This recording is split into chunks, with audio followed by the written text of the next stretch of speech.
Voilà. Eh bien bonjour, comme promis, suite à l'émission d'hier où on a justement été avec Renaud, notre guide naturaliste, faire des animaux de nuit.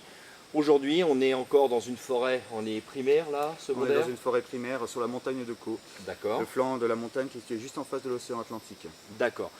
Donc le but aujourd'hui, c'est encore de vous faire présenter des espèces que vous ne voyez pas régulièrement, toujours dans un milieu d'état naturel avec une éthique éco-responsable, on ne touche pas, on observe.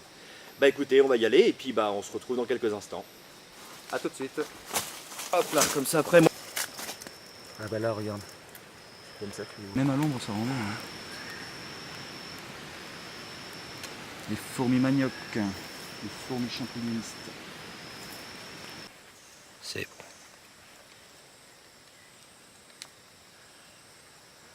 Ah là tu peux commenter, hein, tu peux expliquer en même temps comme ça. Hein.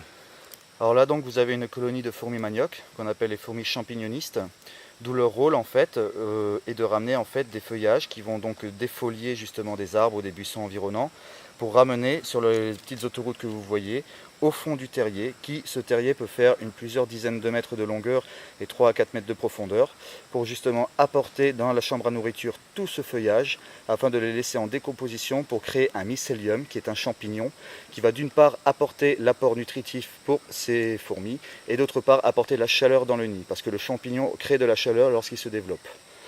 Et éventuellement, parfois, vous pouvez avoir donc des caïmans qui, eux, quand ils sont forestiers, viennent pondre leurs œufs dans ces cavités où il y a les fourmis manioc, parce que comme la coquille est rigide, les fourmis ne passent pas à travers, et comme les champignons créent de la chaleur, donc ils sont au chaud à l'incubation. Et après, 1 mois et demi, 2 mois après, ils sortent, et donc rentrent dans la forêt. J'espère que vous vous rendez compte et que vous appréciez le mal qu'on se donne pour pouvoir que vous ayez ces images.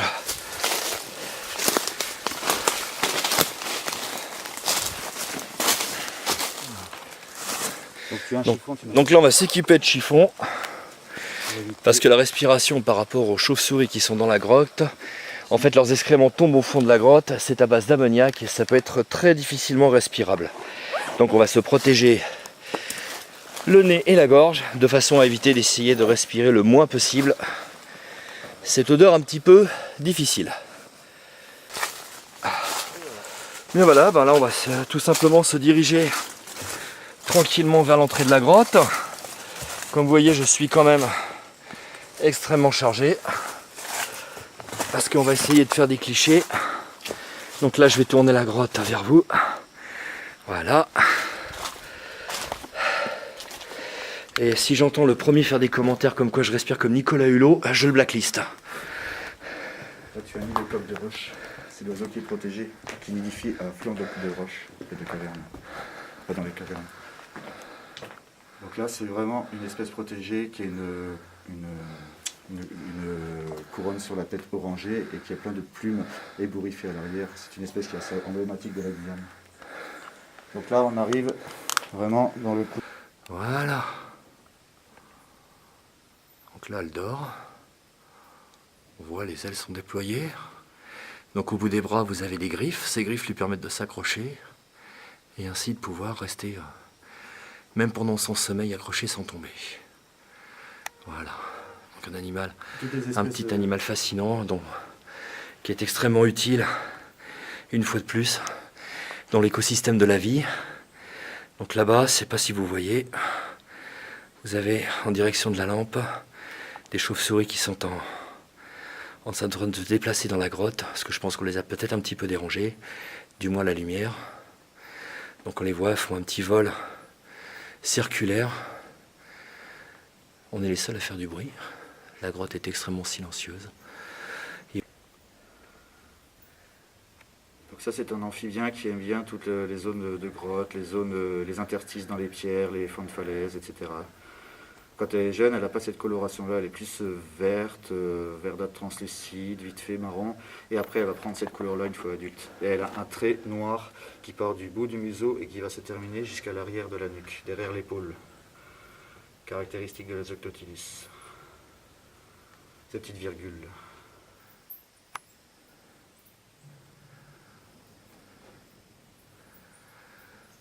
Voilà, donc là, je vais laisser une fois de plus encore Renaud vous expliquer l'espèce. Tout ce que je peux vous dire, c'est une araignée forestière.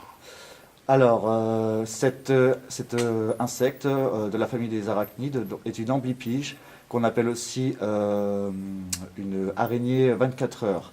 Alors, pourquoi 24 heures? Parce que les gens croyaient qu'à l'époque, lorsqu'elle vous mordait, vous avez 24 heures à vivre et après vous mourrez. Mais en fait, c'est tout à fait faux, c'est une légende, c'est une espèce qui est tout à fait inoffensive. C'est une espèce que vous verrez souvent dans les grottes, en forêt, le long des troncs larges, avec des interstices. Vous les verrez aller en haut, dans la canopée, ou carrément dans l'humus forestière pour se protéger le jour, et la nuit, ils en ressortent. C'est une espèce qui est nocturne. Et d'ailleurs, on l'appelle aussi the whip spider. Parce que si vous regardez bien, il a 2 antennes à l'avant, des dactyles en fait, qui vont lui permettre de tâter l'environnement et d'appâter, enfin, de prendre les proies pour les ramener vers lui, pour les choper et les bouffer. Et donc, ça lui permet aussi de savoir si c'est un milieu qui est humide, qui est chaud, etc. Et donc, c'est grâce à ces fouets qu'il va ramener les animaux le long de ses chélicères pour les manger. Voilà, donc en plus, si vous regardez bien les photos de la veille, vous retrouverez des photos qu'on avait faites pendant la nuit, donc vers 23h, minuit, où vous retrouvez justement, parce que Renaud en avait pris une dans ses mains et on avait fait un gros plan, où on voit très très bien sa mâchoire et ses mandibules. Donc vous revenez sur les photos qui ont été faites sur premier cliché de Guyane et vous trouverez justement cette araignée.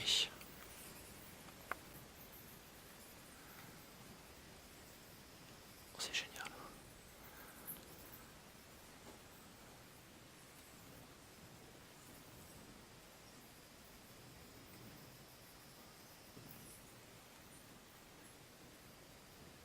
Elles sont plus juvéniles, elles ont vraiment les chélicères rougeâtres et le corps un peu jaunâtre. Non, si, ça se voit. Et là, derrière vous, vous en avez une adulte. Alors, je me retourne. Tonard, j'ai toujours peur d'en prendre une. Tu la vois? Oh bah je l'ai en plein écran. C'est le whip spider, l'araignée fouée.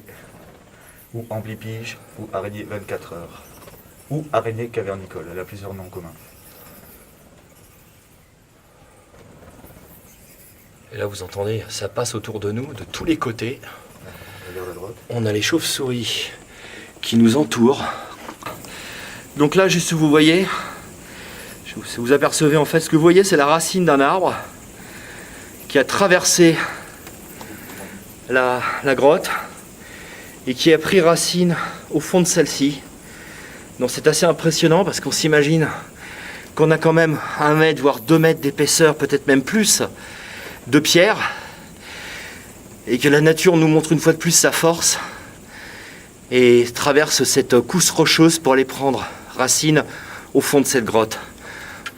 De la racine de cet arbre qui peut se trouver 2 mètres ou 3 mètres plus haut et qui a complètement traversé la roche pour prendre racine de façon définitive au sein de cette grotte qui lui procure à la fois l'humidité, l'air et tout ce qui est nécessaire à sa survie. Donc là vous avez quand même pour vous donner un exemple, une racine qui doit faire à peu près dans les 80 cm de tour. C'est assez impressionnant.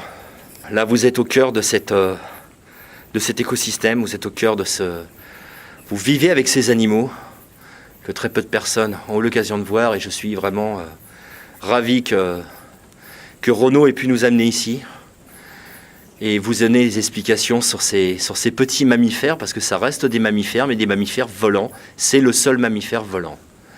Il faut savoir que c'est le squelette externe, ce que vous voyez. Nous, on a un squelette interne et les organes qui sont à l'extérieur.